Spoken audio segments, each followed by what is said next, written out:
So our presentation is BioDesign, Rethinking Technology Through Nature. So I want to start off by introducing two concepts to you, and those are biomimicry and biodesign. Raise your hand if you've heard the word biomimicry before. Okay, and biodesign? Okay, so pretty good mix. So biomimicry is an essential component of biodesign, and biomimicry basically just refers to the concept of observing things in the natural world, so plants, animals, systems, anything from a really small level in chemistry to massive levels in things like geology, and how animal systems interact with each other. And so biomimicry is the process of looking at those things and deriving inspiration to use to solve human design problems. And biodesign is sort of a more general term of taking the biomimicry and applying it to specifically, usually technological, but generally human design problems. So we'll get back to this later, but just keep this in your mind. This is what we call the biomimicry design spiral. And you start at the middle here with identifying, and then you follow it all the way around. And this is the way that people in the field of biodesign and biomimicry go about thinking about problems, and it's a little bit different from the typical linear design model that other fields often use. So we will get back to this. But I want to pass around. Some of you probably noticed that I brought some pomegranates with me today. Has anyone here has never seen a pomegranate or never because that's something, yeah? Okay, yeah. So I will pass around some pieces and parts, and also a couple of whole ones that little groups can hold and observe. You guys got a whole one with a little top cut off. Is there enough here? You guys are welcome to take a bite. Yeah, you can take a few seeds off.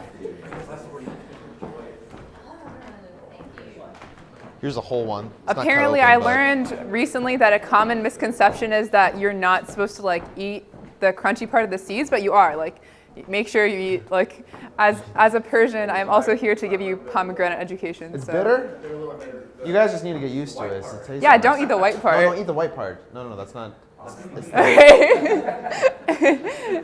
Okay, so I want to run you through this spiral using the pomegranate. So I want you guys to look at the pomegranates you have in your hands, or in your neighbor's hands.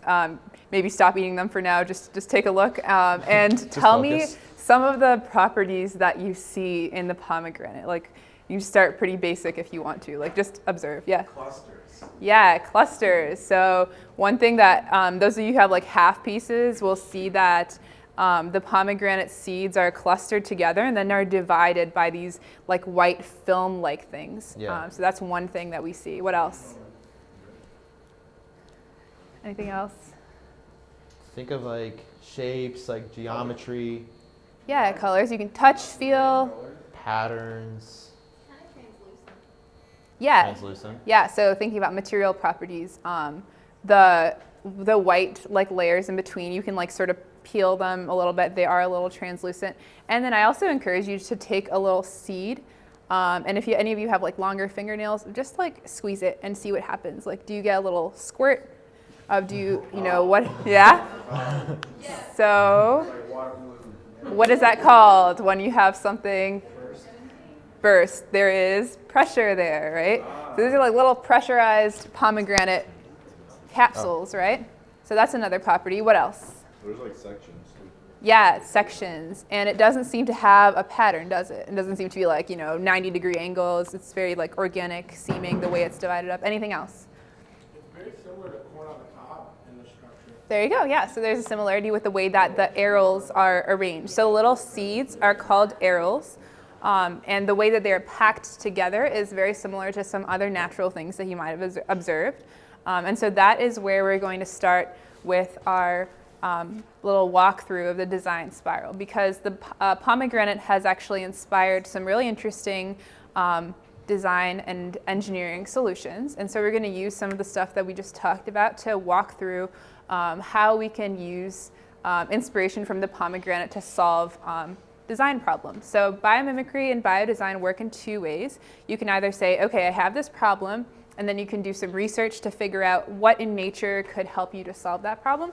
Or you can say, oh, I have this really cool pomegranate. Here are some properties that it has, and it does, it has all these properties pretty effortlessly. There was no high pressure system that made this come about. This happened at homeostasis and regular temperatures, on a plant somewhere. So it happened very effortlessly, seemingly.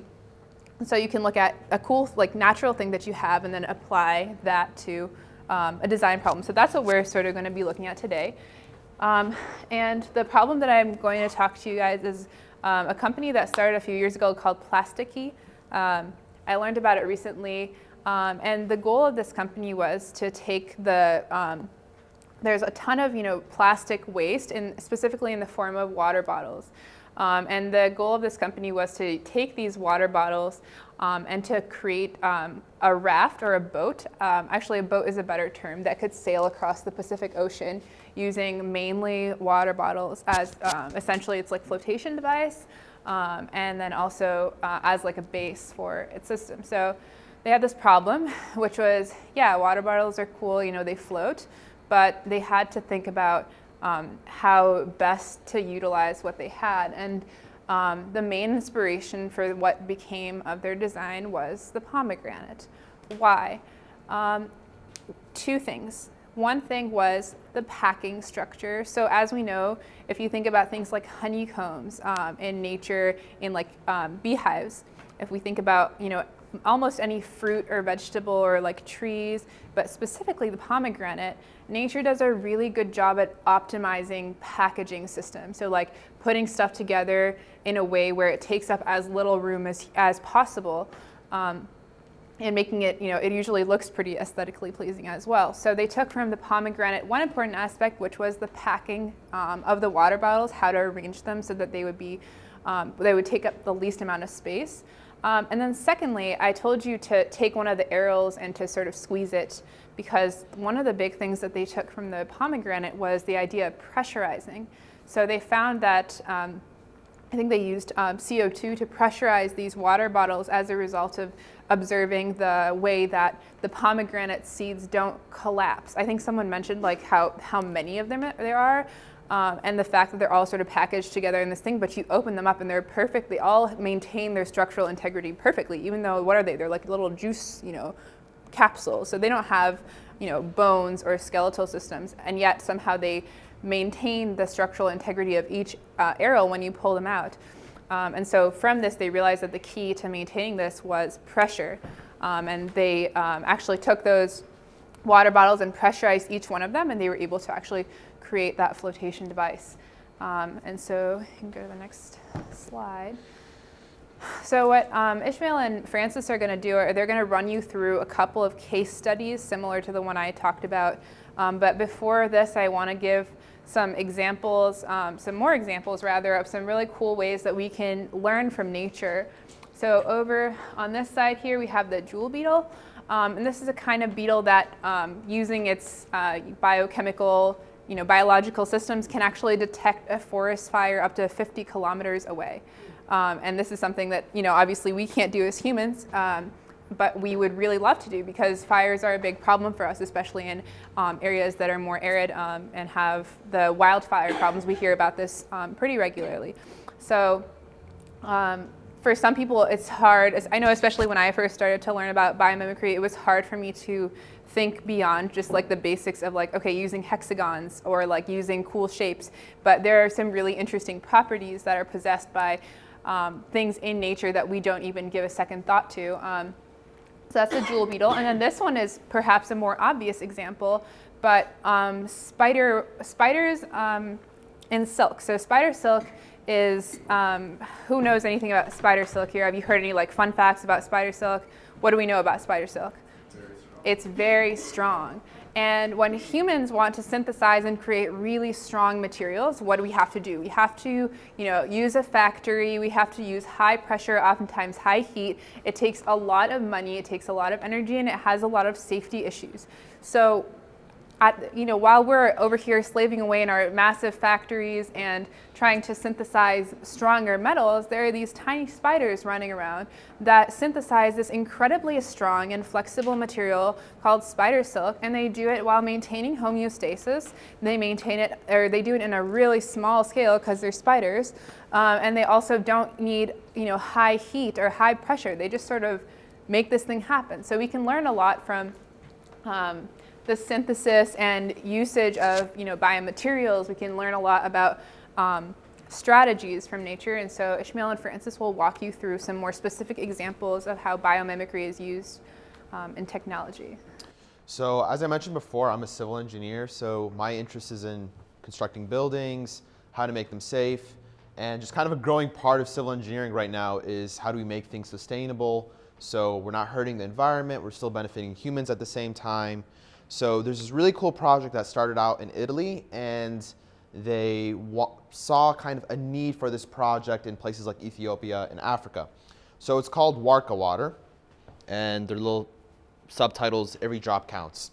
So our atmosphere packs a ton of water in it, and we don't really capture a lot of that fluid at times. We're always just using our piping systems to get that water, and precipitation, surface runoff, evaporation, condensation, this is all things that are happening in our atmosphere. So these, some of them are architects, some of them are civil engineers and stuff. They came out with the idea of how do we harvest that? They came out with this really nifty sort of design, and pretty much what you're looking at is kind of a tower structure, and it's evolved. They've had several iterations of the design. The first time it kind of looked like a vase almost, and pretty much how it works is you have this like mesh, and what the mesh does is like when a cloud or just some water in the atmosphere passes through it, it trickles down and they're able to store the water. So where did the inspiration for this come from in nature? So the inspiration comes from they use the properties of spider silk. They've noticed when you look at a spider web and it's kind of a little bit of moisture in the air, you notice that the water kind of collects at the spider's web. So they kind of used that idea and they kind of made it into a larger thing, and they kind of extended the properties of this kind of giant tower, and they're like, okay, we can make this as a place for if people just want to sit back and relax, just how you would sit back and relax under a tree. So it's a really nifty idea. It's very beneficial for places in Ethiopia where there might be a drought. I know in Somalia they're having a giant drought, and something like this could definitely be beneficial because you're harvesting some of that moisture from the air. And its future for the community as well is the resources are cheap. This costs about $1,000. You're pretty much putting up a 30-foot structure. All of the resources are pretty much available in these countries already. All you really need to teach these people is how to put these things together.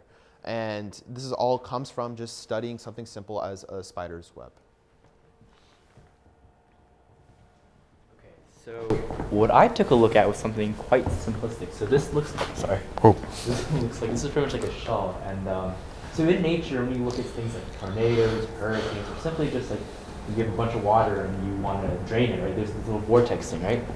This image, this shape, this design has a huge impact. So there's a couple engineers out on the West Coast that saw this design could have a massive impact, particularly in filtration systems. So in America, specific like municipal tanks of water, there's a huge issue of filtering the water because you got to put chlorine because the water gets stagnant, so you got to put chlorine to make it clean again, right? So this engineer found that if you could take this design and implement it, you could actually filter water much more efficiently. So what he did, he created this 4-inch high by 6-inch wide spherical device, and he put it in there. And he was able to filter about 10 million gallons of water using about a couple hundred watts, which is equivalent to taking 3 light bulbs up here to filter 10 million gallons of water, which is a huge monetary saver. When you consider a massive scale, that would cost about $100,000 to do so. But to do something so small and so minuscule, just using by act of nature, really improves efficiency and also save money. And you can also apply this to a lot of other things. You can apply this in fans, this design, the shape. You can modify, change portions of it, but it's all based on nature, really improving efficiency.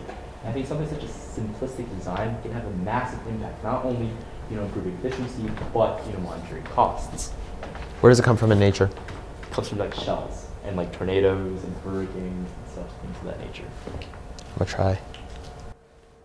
Oh, Nice. woo! All right, so we've told you a little bit about biomimicry and biodesign, and one way we can look at nature is sort of as a design catalog with 3.8 billion years of evolutionary experience to refine and hone these products. And so really this is a new way of thinking. It's a new way of imagining the future, the design future of our world. And also, we wanted to talk to you a little bit about a project that we've been working on that actually brought us together, which is the BioDesign Challenge. So the BioDesign Challenge is an institution based out of New York City. They have partners with a bunch of different corporations, ranging from the FBI to scientific tech companies. So the BioDesign Challenge is exactly what it sounds like. It's an opportunity for participating universities to offer courses in biodesign and biomimicry. And then the challenge component is that each team or each university can then send a team to an expo in New York City, which is called the BioDesign Challenge Expo. So usually they have a theme. So I think last year one of the themes was water. So every team at each university focuses on learning about the biodesign and biomimetic systems related to water, which is a really great topic for us since we're near the Great Lakes here in Toledo. And thinking about the problems and solutions and properties of the things that they learned about to design and implement biodesign and biomimetic solutions in the BioDesign Challenge. And this is a really interesting experience that's going to happen on the University of Toledo's campus. As you guys heard while we're just going around, Hedia is a biologist, I'm a civil engineer, and Francis, electrical engineer. And this is going to be open and available for people who are art majors, engineers, and also people who are on the health science campus. And I really think really interesting concepts and ideas and lots of innovation come out of this because you're bringing people from different backgrounds, but all of them recognize how valuable and powerful our nature is and how much we appreciate it.